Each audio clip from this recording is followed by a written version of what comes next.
It begins in 1965. America is changing. Highways stretch across the continent like arteries of ambition, carrying freight, families, and the promise of a new era. But inside Ford's headquarters in Dearborn, Michigan, the mood is restless. The company that gave the world the Model T and the flathead V8 now faces a crisis. The V8 is powerful, too powerful. It drinks fuel like water and demands maintenance the average trucker can't afford. Ford's six-cylinder engines, once dependable, can't handle the new generation of heavier trucks and commercial loads. Somewhere between brute strength and reliability, there's a gap, and Ford needs to fill it. In a fluorescent-lit room deep within the engine and foundry division, a small group of engineers sketches the blueprint for something different. Not glamorous, not fast, but unstoppable. They aren't chasing trophies or top speed. They're building survival. The directive is simple. Design an engine that can outlast time. Something that can run hot, cold, loaded, abused, and never die. It has to be simple enough to fix with a wrench and a prayer. Strong enough to haul tons across the Midwest. And refined enough to idle smooth in a pickup parked outside a small-town diner. Lead engineer Jack Telnack describes the vision in one line. Make it honest. The team abandons the flashy aluminum of the V8 projects and chooses cast iron, thick, heavy, indestructible. They design a 7-main bearing crankshaft that looks overbuilt even by industrial standards. When questioned about the weight, one engineer simply replies, "It's not heavy, it's permanent." The engine is named the 300 Inline-Six. To the untrained eye, it looks ordinary, a long iron block with simple lines. But to the men who built it, it's art. Every bore, every gasket, every bolt is designed to take abuse. The torque curve is wide and flat, delivering pulling power at low RPMs where real work happens. When the first prototypes roar to life on the dyno bench, the sound isn't refined. It's a deep iron growl, like a diesel's heartbeat. The engineers watch the needles climb and smile. It's not supposed to be pretty. It's supposed to last forever. Ford tested in secret, mounting early versions in F-Series trucks and industrial equipment. They haul loads across the Rockies, through the heat of Arizona, and the cold of Minnesota winters. The engine refuses to quit. Mechanics try to break it and fail. Oil is changed late, filters are neglected, valves are overheated, and still it keeps running. In one famous test, a 300 Inline-Six runs for 36 days, straight under full load, before a bearing finally shows signs of wear. In another, a Ford truck tows a 30-foot trailer up Pikes Peak without a hiccup. The engineers start calling it Old Reliable, a nickname that sticks. By 1965, Ford launches the new F-Series with the 300 as its standard power plant. No fanfare, no ads promising revolution. Just a sentence in a brochure. New 300 cubic inch, engine for maximum torque and durability. What the public doesn't know is that this quiet introduction marks the beginning of a legend. Out on the road, truckers start noticing. Engines that should have failed don't. Farmers run their trucks from sunrise to sunset, season after season. Delivery drivers rack up hundreds of thousands of miles without a rebuild. And word spreads in the language of mechanics and grease. Get the 300, you'll never kill it. In an age of chrome and marketing, the Ford 300 doesn't need a slogan. It earns its reputation 1 bolt, 1 mile, 1 day at a time. And as the American workforce expands, from factories to farms, construction sites to oil fields, this engine becomes its heartbeat. No one could have imagined it then. But this humble Inline-Six would outlast wars, recessions, and the V8 era itself. It wasn't just built for America. It was built like America, simple, strong, and impossible to break. By the late 1960s, the Ford 300 Inline-Six is everywhere. On farms in Iowa, in delivery trucks crawling through Chicago, in oil fields, construction sites, and military depots. It doesn't roar like a V8 or whisper like a luxury engine. It hums with quiet confidence. It is the sound of work, of motion, of a country that refuses to stand still. Owners begin to notice something uncanny. No matter what they do to it, the 300 doesn't die. Trucks roll past 200,000 miles, then 3, then 4. The same block, the same crank, the same hum under the hood. It becomes a legend not by breaking records, but by never breaking at all. Farmers call it the tractor, motor. Mechanics nickname it the iron, mule. in small-town garages. They tell stories of 300s running with no oil, pulling full loads uphill, or idling for days without a hiccup. It sounds like folklore, but most of it is true. The engine's 7 main bearings make it so rigid that vibration is almost non-existent.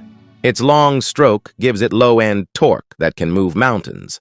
Even if it never revs high, Ford trucks powered by the 300 become America's backbone. The F-100, F-150, and F-250, names that would define generations, all share this heart of iron. The engine doesn't just power vehicles, it powers trust. Construction crews depend on it to start every morning, no matter how cold the night before. Utility companies run it in bucket trucks, generators, and welders. Fire departments use it in rescue rigs across the country. The 300 Inline-Six becomes the engine that never complains. Ford's advertising never fully captures what's happening. They sell style, comfort, and progress. But what buyers remember is dependability. The farmer who hauls hay through mud, the mechanic who tows broken down Chevys in a Ford with 400,000 miles, the trucker who says, "She don't quit until I do." The 300 earned something marketing money can't buy: loyalty. By the 1970s, fuel crises shake America. Gas prices rise and thirsty V8s lose their shine. Ford's 300, with its perfect balance of torque and economy, becomes the smart man's choice. It's not fast, but it's efficient, practical, and honest. Everything American families need when money gets tight. While muscle cars fade, the 300 keeps rolling. In testing facilities, Ford engineers continue to torture the engine. They run them dry, overheat them, and push them to their limits. The engines shrug it off. Reports come in from customers claiming 500,000 miles without rebuilds. Mechanics discover that most failures are not from design flaws, but from neglect, and even then, the engine forgives. A Ford engineer once said, "We tried to make it indestructible. We accidentally succeeded." As the years pass, Ford's competitors take notice. Chevrolet's 292 and Chrysler's Slant 6 are solid engines, but none match the 300's consistency. Ford's salesmen don't brag, they don't have to. In every town across America, there's someone who owns one, someone who swears by it, someone who says, "You can keep your V8s, I've got a 300. It becomes the quiet heartbeat of working America, of ranchers, welders, farmers, and mechanics who don't care about top speed or chrome. They care about reliability. The 300 gives them that. Year after year, model after model, it starts every morning and finishes every job. And yet, behind it's simple. Design lies something profound and a piece of engineering so perfect, in balance and durability that it defies the march of time. No one could have predicted that an engine born from practicality would one day become a symbol of endurance itself. Because in the end, the Ford 300 Inline-Six doesn't just power machines, it powers lives. By the 1980s, the Ford 300 Inline-Six had already earned a reputation for being indestructible. But to understand its true legacy, you have to look at what people did to it, and how it always fought back. In Ford's own labs, engineers try to break it on purpose. They overheat it, starve it of oil, flood it, and spin it past its limits. It refuses to quit. They strip it down expecting to find cracks or wear. Instead, they find smooth bearings and solid pistons. A test engineer once said, "It's like the thing heals itself." Out in the real world, the torture tests are far worse. Farmers overload their trucks until the suspension sags. Construction crews keep them idling for days, powering hydraulic pumps and welders. Oil companies run them in the freezing Alaskan fields and the blistering heat of Texas. The 300 keeps going. In scrap yards, mechanics discover something strange. Every dead truck has a story, but the engines? They still run. Pull them from rusted frames, feed them oil, and they fire right back up. Some junkyard owners even use 300-powered forklifts to lift the trucks that once carried them. A full circle of iron and will. Racers begin to take notice, too, on drag strips and pulling fields. The same engine built for work finds a new kind of glory. Modified 300s, stripped down and tuned, roar with turbochargers and nitrous systems. They bend, they strain, but they rarely break. In small towns across the Midwest, kids with greasy hands and dreams of speed discover that they can build power without going broke.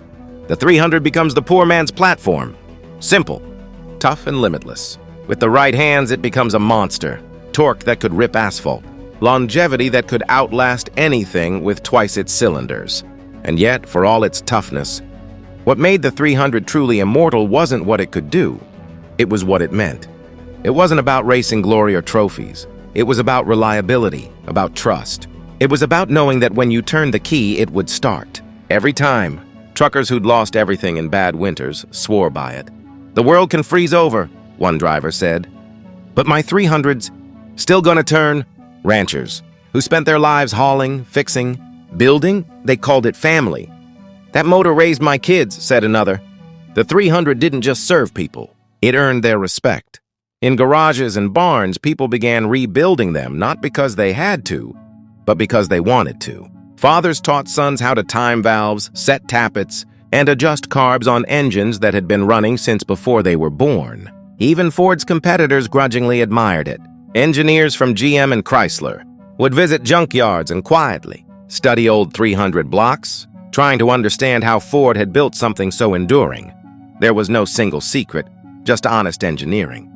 No shortcuts, no compromises. Ford's marketing department never understood the myth they'd created. The company was busy chasing newer, cleaner, faster technology. But in the shadows, a cult was forming. A movement of truckers, builders, and tinkerers who knew what they had. They traded parts, rebuilt engines, and swapped stories that sounded unbelievable. Engines running 1,000,000 miles. Trucks working 40 years with the same block. In a world obsessed with upgrades, the 300 became a symbol of defiance, proof that progress didn't always mean better, that sometimes the simplest design could stand the test of time. By the late 80s, Ford began adding electronic fuel injection and new controls to the 300, but the soul remained the same. The long iron block, the 7 bearings, the heart of a warrior. No matter how technology evolved, the essence never changed. It was more than an engine now. It was folklore, a mechanical monument to resilience. And as America changed, as factories closed, towns shrank, and modern engines came and went, the 300 kept rumbling along, a heartbeat from another era, refusing to fade away. By the mid-1990s, the automotive world had moved on. Computers were replacing carburetors. Aluminum was replacing iron. Engines were becoming smaller, lighter, more complex, and in many ways more fragile. In Dearborn, the decision came quietly. After more than 3 decades of faithful service, Ford would retire the 300 Inline-Six. The engineers who had built it watched the final blocks roll down the assembly line in 1996. Some smiled, some stood silent. The line workers who'd assembled it for years paused, knowing they were witnessing the end of something rare, an era when engines were built to endure, not just perform. Ford replaced it with a new generation of overhead cam. 6 engines with smoother idle, better emissions, and higher horsepower. On paper, they were superior, but on the road, something was missing. That unshakable reliability, that low-end pull, that feeling of an engine that never panicked, it was gone. The last of the 300s rolled out, under hoods of F-Series, work trucks and Econoline vans. Some went to farms, others to fleets, many to small-town mechanics who'd spent their lives tuning them. Few realized then that those final engines would go on running another 20, 30 years, and they did. By the 2000s, long after the factory stopped building them, the 300 refused to die. In junkyards, they sat quietly, covered in dust, waiting for someone to turn the key. And when they did, they started. Mechanics laughed. They weren't surprised. You could fill the oil pan with anything. It would still run. Online forums began to appear, communities of enthusiasts sharing rebuild stories, swap guides, dyno tests, and legends. Farmers passed them down to sons. Racers built turbocharged 300s that shocked dyno charts. Some mechanics even swapped them into modern trucks and classic cars, calling them the Eternal Six. In a world obsessed with horsepower, the 300 represented something different. Torque, honesty, and endurance. It wasn't about speed. It was about faith, about knowing your machine would outlive you if you treated it right. Stories spread. A 300 that ran 800,000 miles without a rebuild, another that powered a generator in a Montana mine for 30 years. Someone even claimed one survived a fire, was cleaned up, refueled, and ran again. The line between myth and truth blurred, but no one cared. Legends are built that way. The 300 found its way into museums, garages, and classrooms. Engineering professors pointed to its crank design as an example of mechanical balance. Hot rodders displayed them proudly at car shows. Painted blue, green, red, badges of honor for an era gone by. Then, something unexpected happened. As Ford shifted toward electric power, the story of the 300 came back into conversation. Writers, historians, and old engineers started calling it the engine that built the backbone of America. Not because it changed racing history, but because it carried the nation through decades of work, struggle, and growth. It became more than metal. It became memory. The hum of a farm truck at sunrise, the echo of a wrench in a garage, the smell of oil and dirt and pride. Today, when you open the hood of an old F-150 and see that long iron block, you can still feel it. The honesty, the durability, the simplicity that modern engines forgot. The Ford 300 Inline-Six was never flashy. It never needed to be. It was the quiet hero in a world of loud promises. It didn't chase speed or fame. It carried the weight of a nation and kept going. And in that endurance, it became immortal. Even now, in the digital age, somewhere in a small-town shop, a mechanic is bringing one back to life, turning the key, hearing that familiar growl, smiling, because he knows. Some engines are just built right. The Ford 300 didn't just save Ford. It saved America's faith in hard work, in craftsmanship, and in machines that keep their word. The kind of engine you don't just use, the kind you trust.